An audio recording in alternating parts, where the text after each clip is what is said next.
You know, let's go to this other case because it's funny. Whenever you have one of these cases, it doesn't become a big national story. The media chose a loser like Brown, who is strong-arming a store over cigars, probably to make blunts with, and thugging out. And was it too extreme what the cop did? I don't know. He says he got assaulted and then he charged him again. Whatever. The whole world doesn't revolve around this. It's like a drama queening. Bad stuff happens all the time.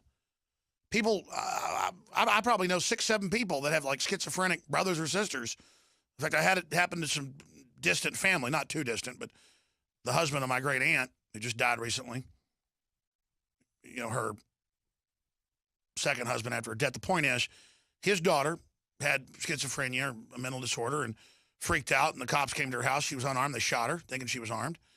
I mean, is we just the whole world going to be burned down because of it? There's just countless examples of mentally ill people that I've known or people that I know that know them who get killed by the police. That's another thing. I wouldn't just call the cops unless you really got an emergency going on. Because you don't know what's going to happen. You don't know if you're going to get a bad cop. You don't know if you're going to get a stupid cop, a scared cop. It's a dangerous situation. People call the cops now if their McDonald's cheeseburger is cold. That was a real case. Or if their son or daughter, their 5-year-old's not doing what mommy says, you call the police. Well, we have the case here. We're going to talk more about it later. In Staten Island of Eric Garner,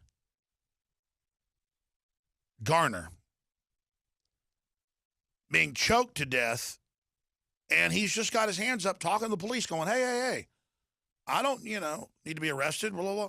Boom, they get him. They slam him down, and everybody's seen this where the person's not resisting the cop, and they say, get on the ground. They throw you down and go ahead and jump on your back with their knees or jump on your head or knock your head in the ground. I've been arrested a few times demonstrating. And in every case but once, they knocked my head into things and shoved me around and put the handcuffs on too tight. And then one time I went down to the Travis County Jail. The one time they didn't rough me up, the state police didn't rough me up.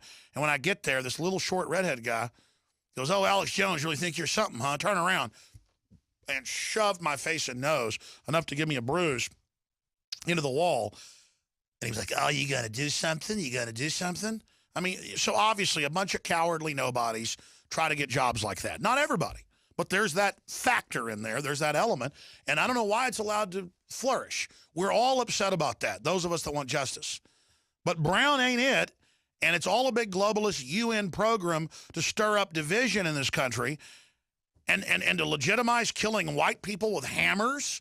I mean, this is getting crazy. Well, we're joined by the head of Liberty Guard that's fighting against the police state nationwide and what the TSA is up to. He's also a former congressman, and he's the man that introduced the impeachment articles against William Jefferson Clinton.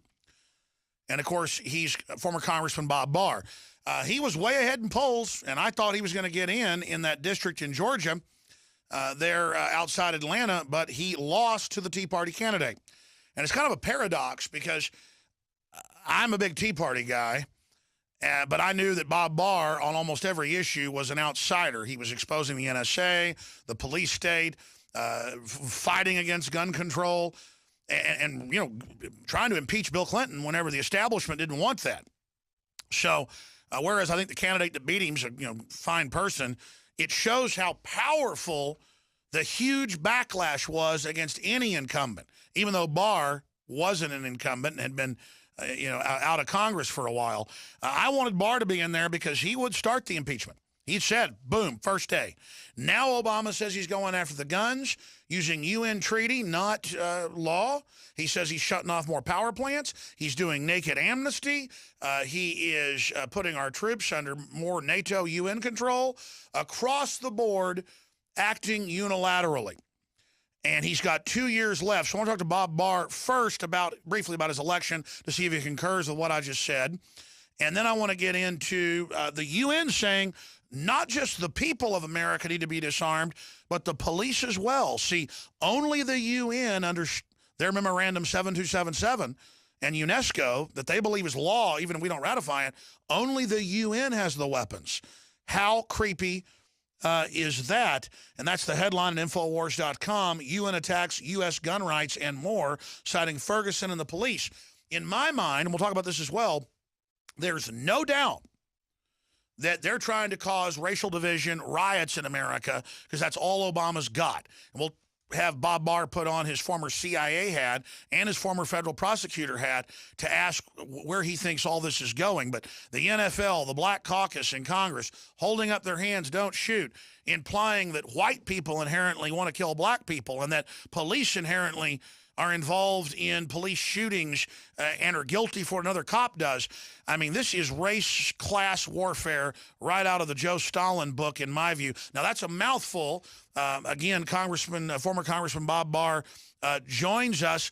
Let's go through all those points, sir. But first off, the election, the Tea Party victories. What do you think that says to the establishment? Well, first of all, Alex, great to be with you and your listeners once again. It's always great to get into these topics with you, because not only do you understand them, but your listeners do as well. They understand the importance of the fundamental principles that we're talking about here. It was a strange election, not only in my race for the 11th district here in Georgia, but in a couple of other races in Georgia, and I noticed elsewhere as well. Anybody who had any experience or prior service in Washington, such as I did, having served, as you mentioned, as the first to call for William Jefferson Clinton to be impeached back in the mid and late 1990s. Anybody who had any experience up there was labeled, as my opponent labeled me, as the establishment. Now, anybody who knows me knows that, I'm anything but the establishment, but that was truly a deciding factor. Jack Kingston, for example, even though Jack Kingston, former member of the Appropriations Committee, and he was and is still a sitting member of Congress, he gave up his House seat to run for the Senate. And I think he suffered the same thing, even though he truly wasn't incumbent. But there still are a lot of issues out there. I remain just as committed to fighting for the Constitution and the causes and the principles that it represents as you do.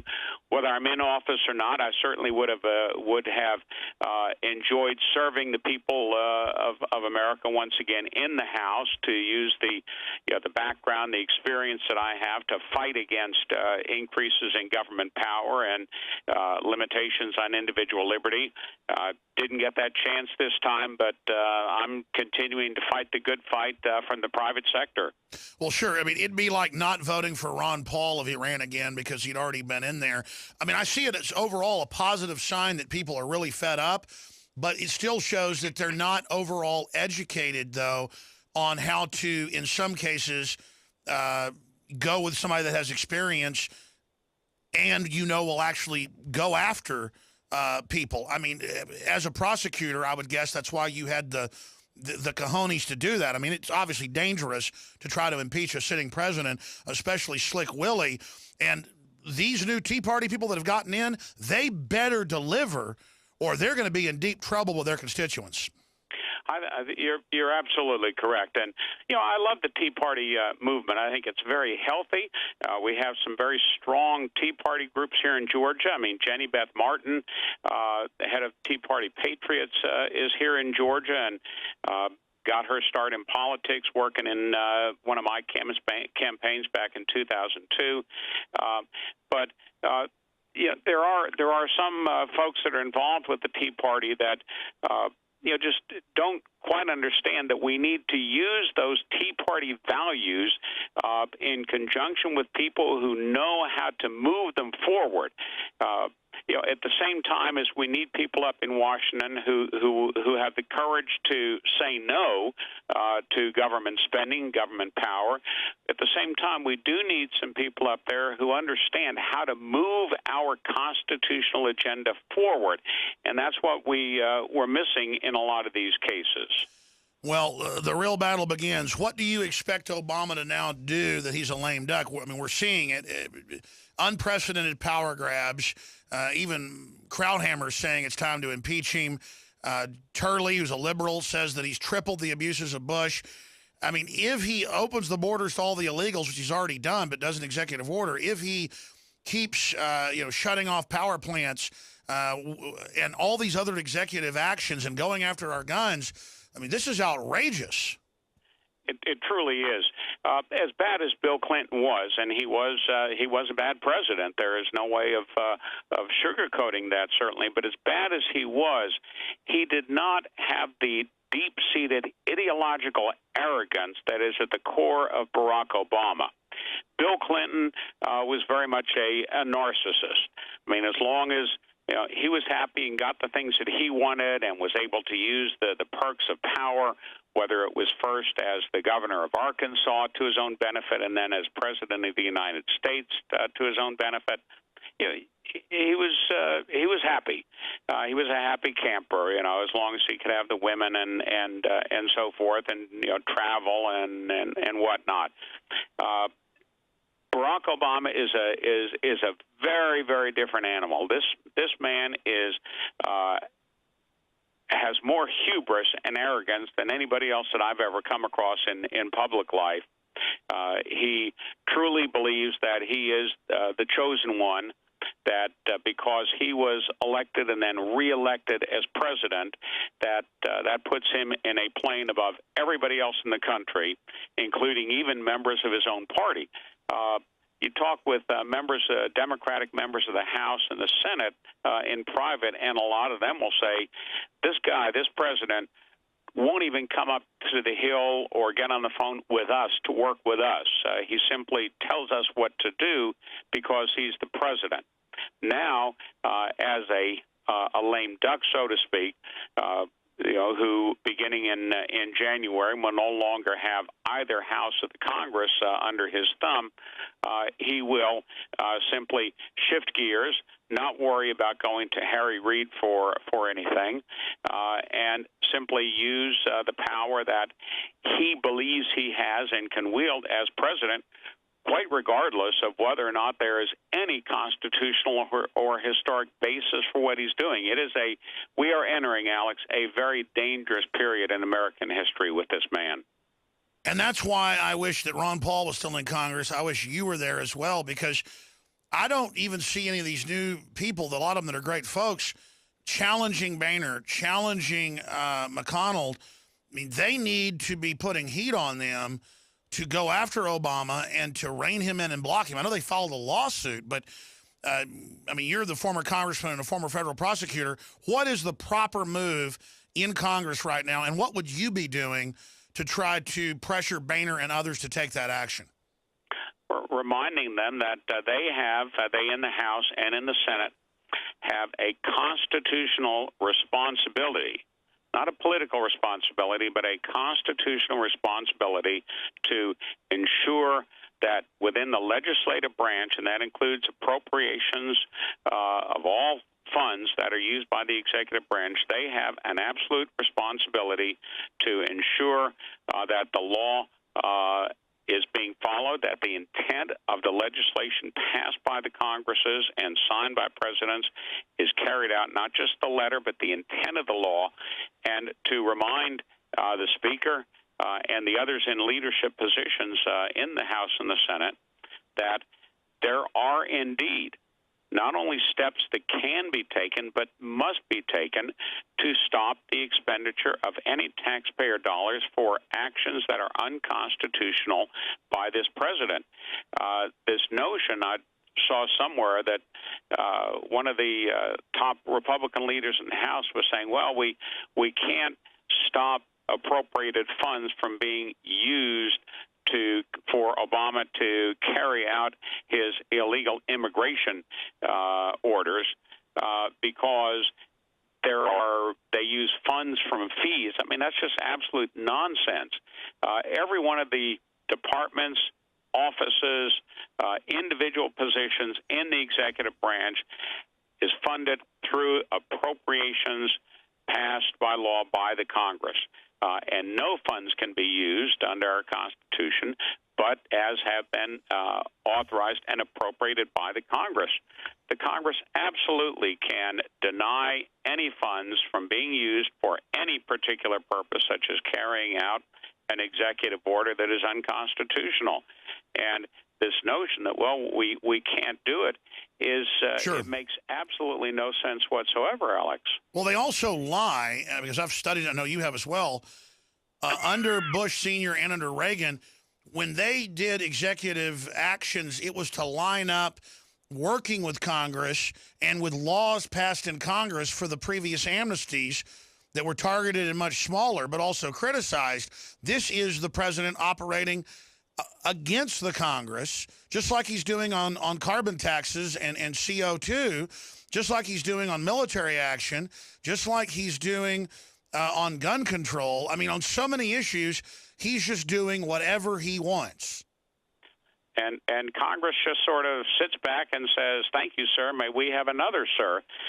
And every time they do that, in other words, every time the Congress does nothing in the face of a president essentially thumbing his nose at the Congress, saying, "I am not going to follow a law passed by Congress," or "I am going to follow a course of action that Congress specifically did not authorize simply because I can," and dares the Congress to do anything. Every time the Congress just sits back and does nothing, it moves that unconstitutional ball down the field by setting a further precedent.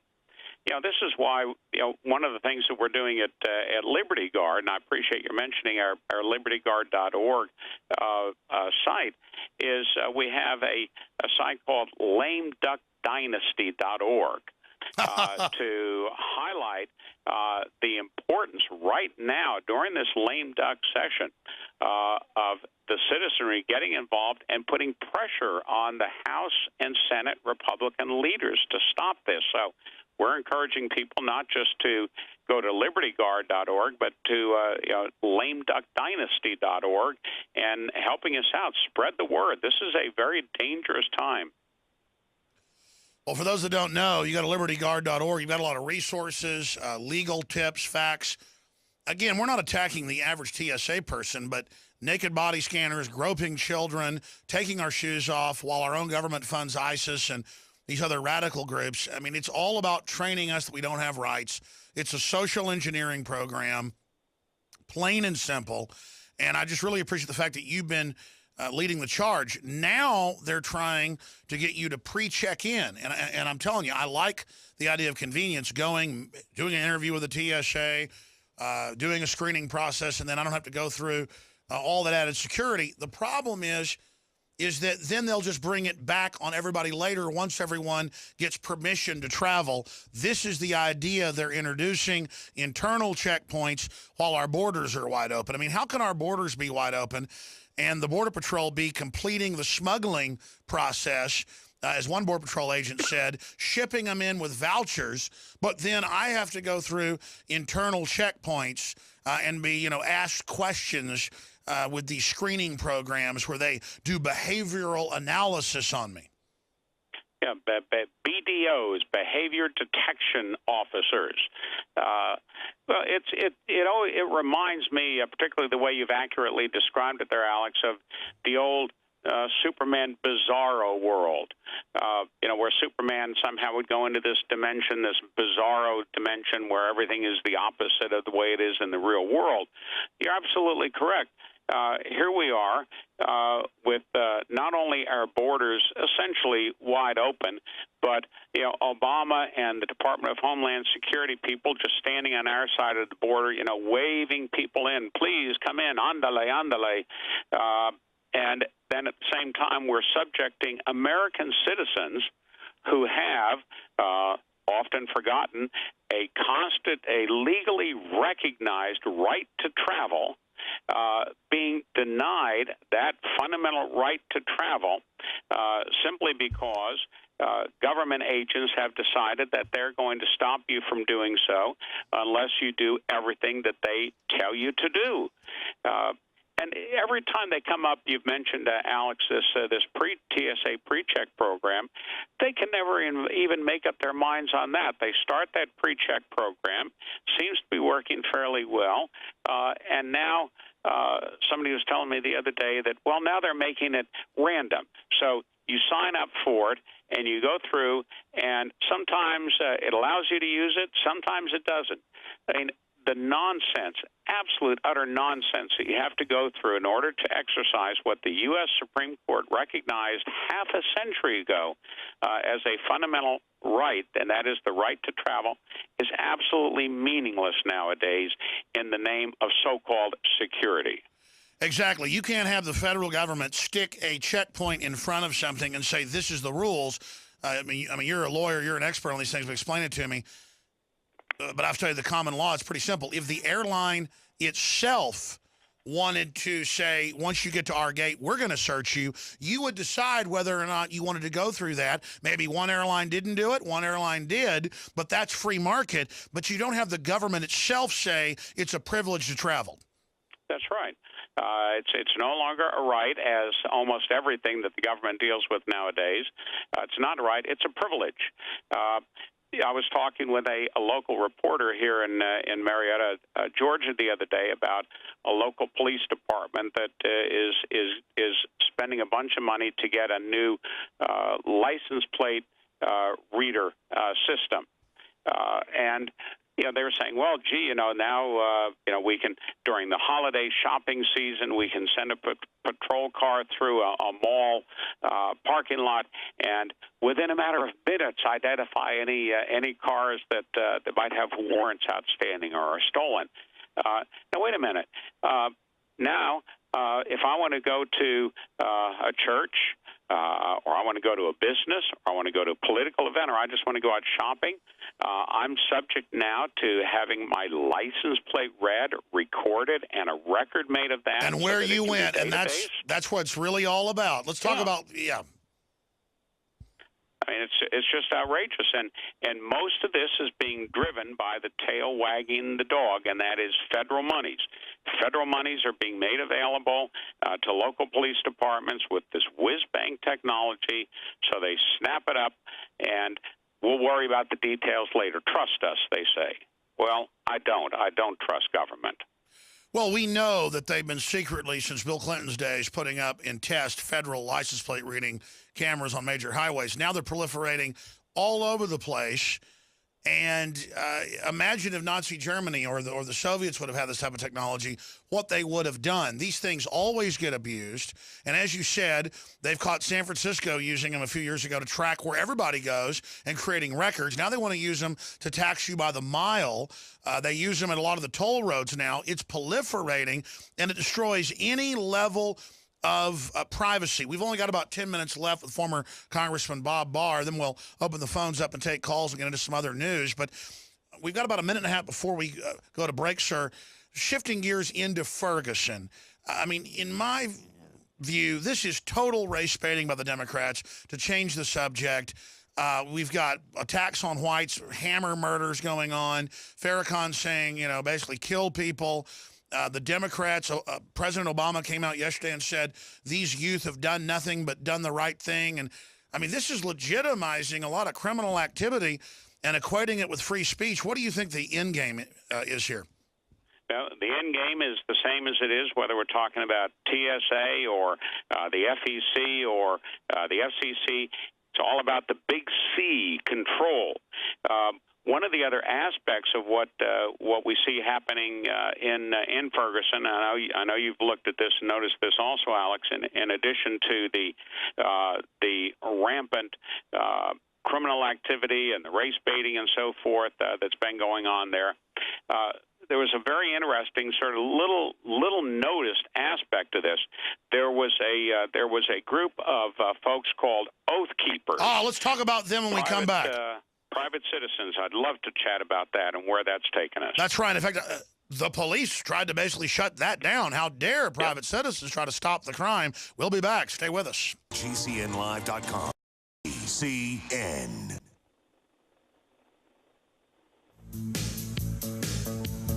Unions have big businessmen, and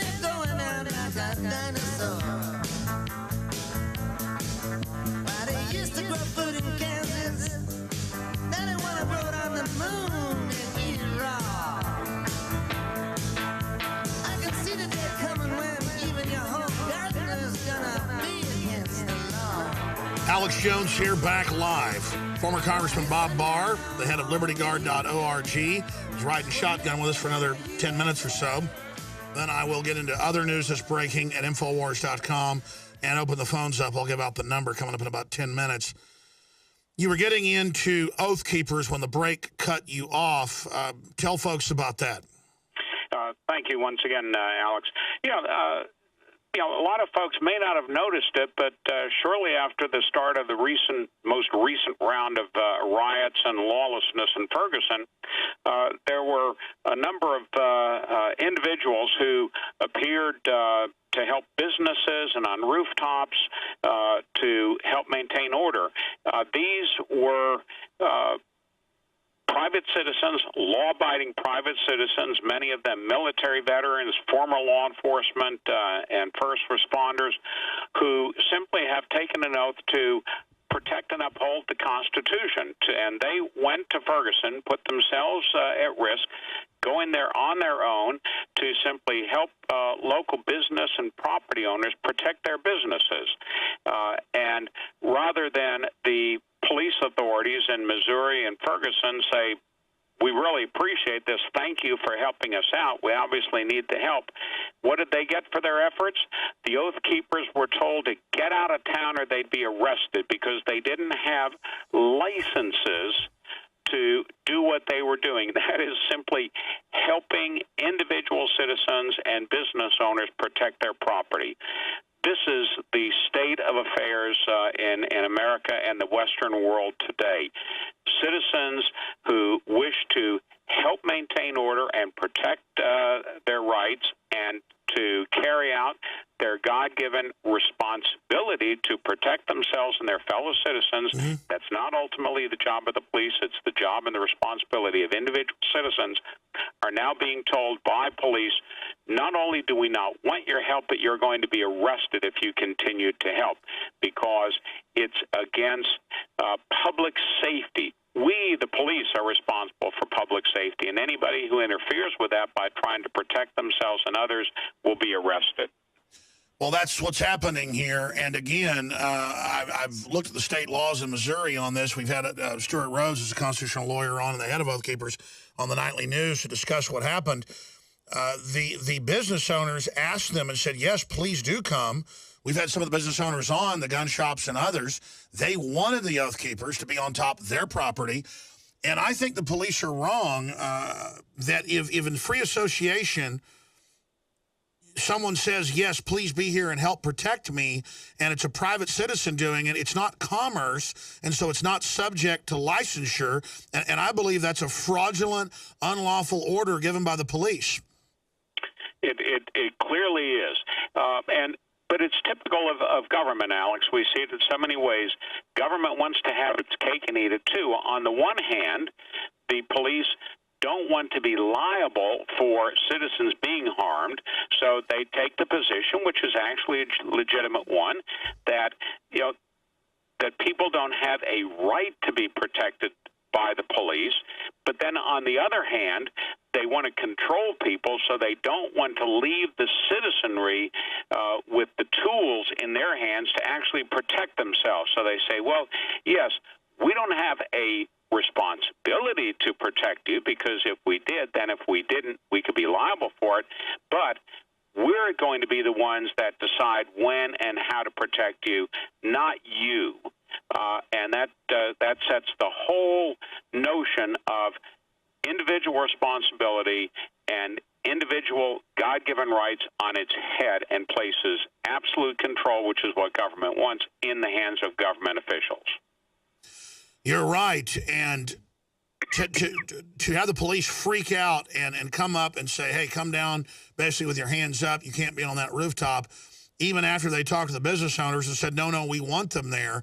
It's that image of citizens with guns that makes the state so upset because they want the monopoly of control. I mean, I'm sure the average cops appreciate Oath Keepers, but at the same time, the bureaucrats, they want that monopoly. Just like in the L.A. riots when the police stood down because they didn't want to be called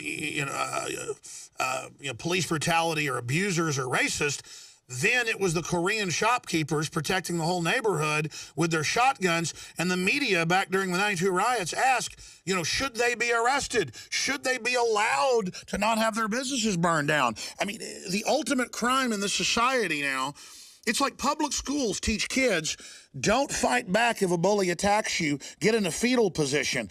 And they teach people now that have home invasions, don't have a gun, play dead, or urinate on them. I mean, I'm not trying to be gross here. That's what they teach. I hadn't heard that one before. I promise. I'm not kidding. I know it's not funny, but it is so ludicrous. And again, it gets us back to that image that I keep coming back to with how strange things have begun to the old bizarro world. Hopefully, Alex, through your work and the work of other folks who really understand and are willing to put their reputations and jobs on the line in support of the Constitution, we can start to turn this around in the next couple of years.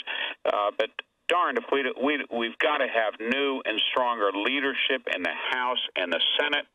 And we've got to really pay attention and get involved with the primary, the presidential primary coming up. Because if we lose again, I'm not sure where we're going to wind up. I mean, I know I'm going to continue fighting, and I know you will. But we don't have a lot of time left to start turning this thing around. It's a best of times, worst of times scenario from my view. There's never been more hardcore people of all race, colors, and creeds awake to the basic tenets of liberty and the problems of tyranny. But of the groups not awake across the board, there is just a servile, decadent mindlessness in society with folks that are just do nothing but play on their iPads all day or watch television. And I can't imagine where this nation will be in the future if those types of people continue to dominate society. It's not a pretty picture that it conjures up. What we need, we've got to have people who understand the situation, who have the courage and the backbone to protect what we have and to start turning it around, because it's not going to happen. Liberty is not a self-fulfilling prophecy. We have to work at it constantly. I agree. Our founders understood that. Liberty is not guaranteed. We have to fight for it every single day. LibertyGuard.org. Bob Barr's got to go in just a minute. Let me ask you one final question. In your gut, not a prediction, but just a dead reckoning, do you think anyone will stand up against Obama in Congress? Will they let him do the blanket amnesty? Will they let him try to use executive power against the guns and claim the UN gives him authority? I mean, is there anything Obama can do? We were talking during the break earlier about the race baiting. You said it's so incredibly obvious they don't even care. I mean, when I watch MSNBC, it is bizarro world. It is so transparent. They are clearly villains, exacerbating a problem. And now they're defending rioting in Time Magazine. I mean, they're now beating people's brains out for no reason with hammers. Racial attacks are women being attacked at Papa John's, and the media is defending it. What is wrong with the establishment? What is wrong with the establishment is we have had now 2 and 3 generations of the constitutional dumbing down of this country, and this notion that everybody is a victim, particularly if you're a person of color. Everybody's a victim, and government will solve all of the problems for you. It's come home to roost. It's come a cropper. It didn't happen overnight. Just as one would yearn for the days if we had an attorney general who was actually going to Ferguson to assist law enforcement, to denounce lawbreakers, to denounce rioters, and yet we have an attorney general going around to churches talking about what we need to do within government to address these problems of racial profiling. Racial profiling has nothing to do with what's going on in Ferguson, other than from the standpoint of racial race baiting by Al Sharpton and Jesse Jackson and so forth. And yet we have the entire institution of the federal government on the opposite side. This administration is not going to change. The leadership in the Congress does not appear ready, willing, and able to change.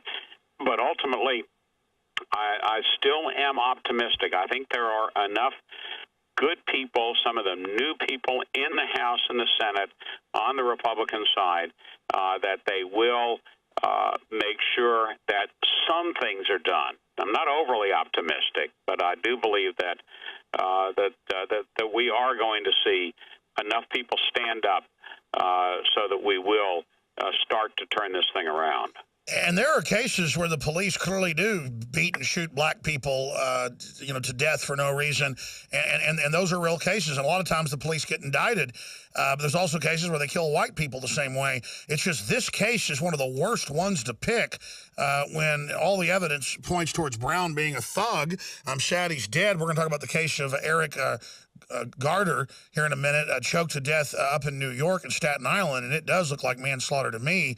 But it's still different black leaders saying, go out and kill some white people. It's just wild that there are folks that really want to have a race war in this country, and it just shows how hatred can be in every different, quote, group. Bob Barr, thank you for the time. Thank you very much, Alex. LibertyGuard.org, and I look forward to being with you again in the near future. Yes, sir. Thanks for coming on with us. Well, there goes Bob Barr, and I want to talk about this case and then open the phones up. Eric Garner in Staten Island, because these are the kind of cases I see where whites, blacks, Hispanics, you name it, get killed by white cops, black cops, Hispanic cops. It's the training. And, man, 4 white guys just grab this black guy that isn't resisting, shove him down on the ground, and choke him to death. And I guess they must be big UFC fans, but they don't know what they're doing. And it's just that image. And it's like the white state police in Oklahoma who pull over the black EMT who does nothing, and they start choking him. And he controls himself and takes it and puts his hands at his side. And it's bizarre. And I get upset watching him kill this guy because he's a human being. And the cop's shoving his head full power into the ground and just killing him. And there are a lot of wimp types that want to be cops. And in the old days, the word was you didn't hire wimps because they would end up hurting people because they got something to prove. You rarely see cops that are really big or tough and you can, former military or whatever, just throwing their weight around starting fights. It is usually not even so much little cops, but it's the cops that got something to prove. People that were a lot of times bullies in high school or whatever, and they want that authority. And you can just see it instantly the way a cop's behaving, whether they're just trying to do their job or they're on a power trip.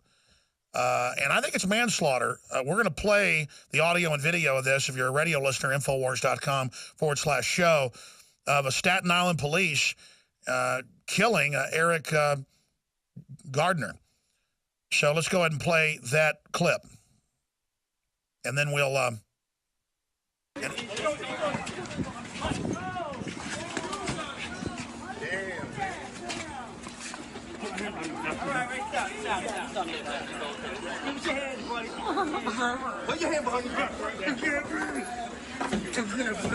love how they shit on his head and his arm. Stop it right there. I can't even watch this. Just hold on, back it up a little bit. Hearing grown men beg. It's just like that other tape where they kill that white guy. It's just, yeah, Kelly Thomas, they start begging. And the cops get real excited about it. It's real, like wolves tearing a sheep apart. They put their knees on his arm because they want to hurt somebody. And then they say, put your arm behind your back. Just like the Kelly Thomas, they keep going, put your hands behind your back as they're all sitting on him, beating his brains out. Just go ahead and play the rest of it. Here it is. I can't breathe. I can't breathe. I can't breathe. I can't breathe. I can't breathe. Once again, police beating up on people. I live right here. I can't breathe. Listen, they're murdering him right there. Even after he's seizuring, they're going in to kill, baby. They're going to stay on top of him. Yeah. Nothing like murder. Legal. All right, let's stop right there. Now, the way this works is they train the cops to be killers. They go out and they kill innocent people, and the system defends them. And they're talking about riots and stuff if the police don't get indicted on this one. And I think it's manslaughter. I mean, yeah, I think they should indict the ones that did it for manslaughter, and then they'll think next time. Or, hey, you don't want to be put in that position? You want to be immune? Don't be a cop. But you want to kill somebody, then you need to face the consequences. That means the black racists beating white people's heads in with hammers. They need to get blown away. You try to run to me with a hammer, and I'm going to pull a gun out and shoot you. I'm not going to play games. And it's the same thing.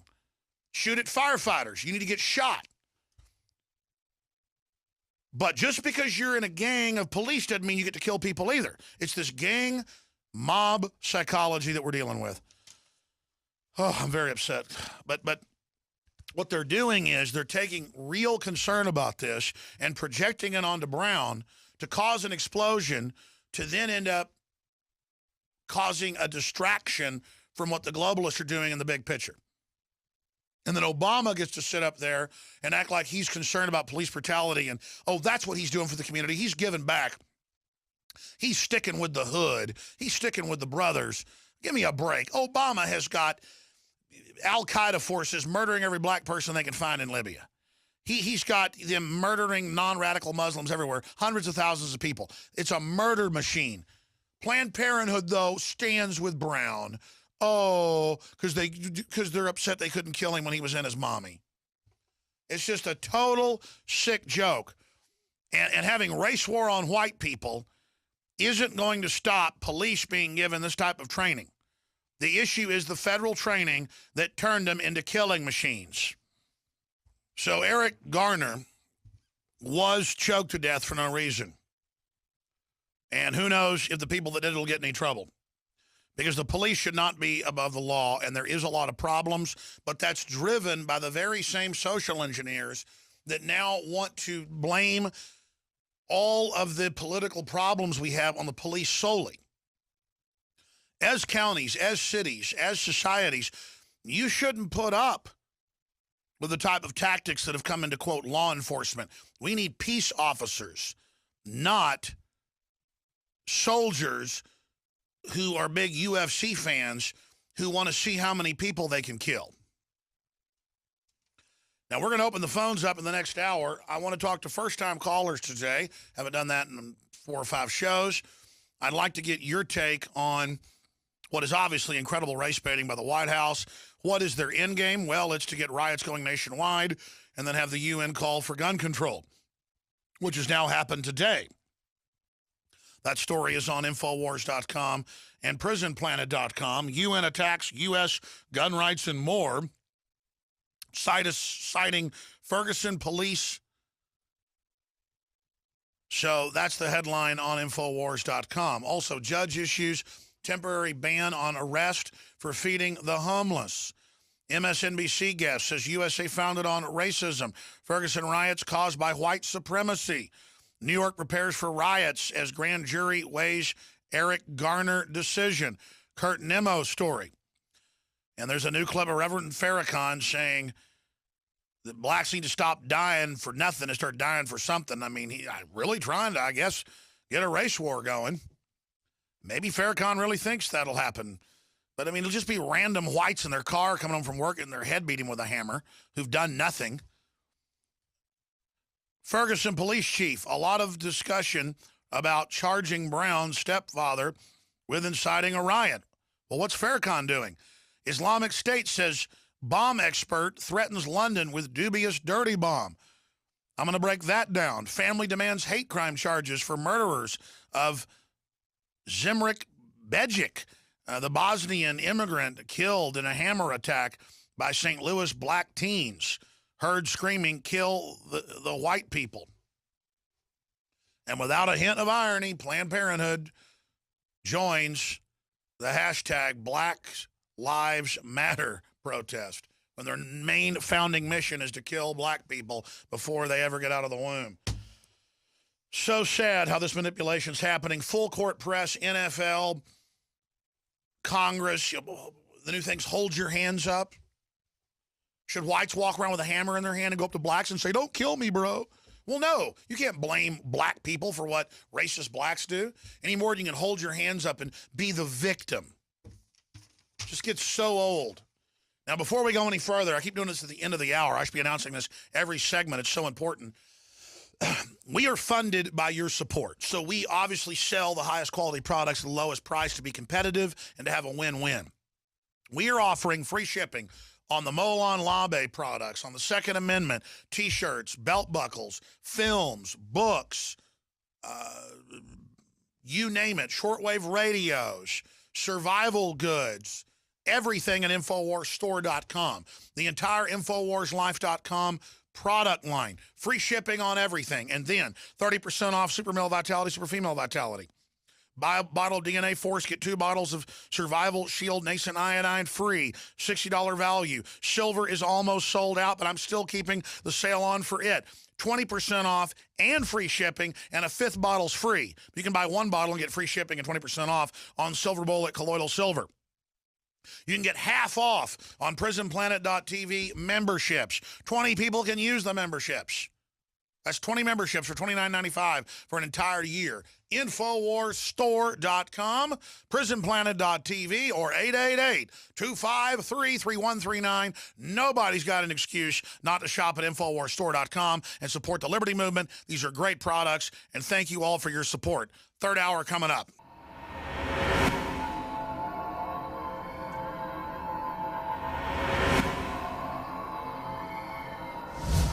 In the past decade, we have witnessed unparalleled scientific discoveries in the area of health. But no one has put together a formula that focuses directly on brain health, nerve growth factors, and optimizing your cellular energy at the same time. DNA Force is one of the most expensive formulas to produce. Some of the ingredients in DNA Force are $12,000 a kilogram. We are using the coveted, patented, only American source of PQQ, CoQ10, and more. You want the best that's out there at the lowest price anywhere? Well, we're bringing you a total win-win. The ultimate value, cutting-edge, trailblazing game changer that also supports the InfoWar. We have produced a limited run of DNA Force, and it will take up to 12 weeks to produce more once we sell out. Secure your DNA Force today at InfoWarsLife.com or call toll-free 888-253-3139. DNA Force from InfoWars Life.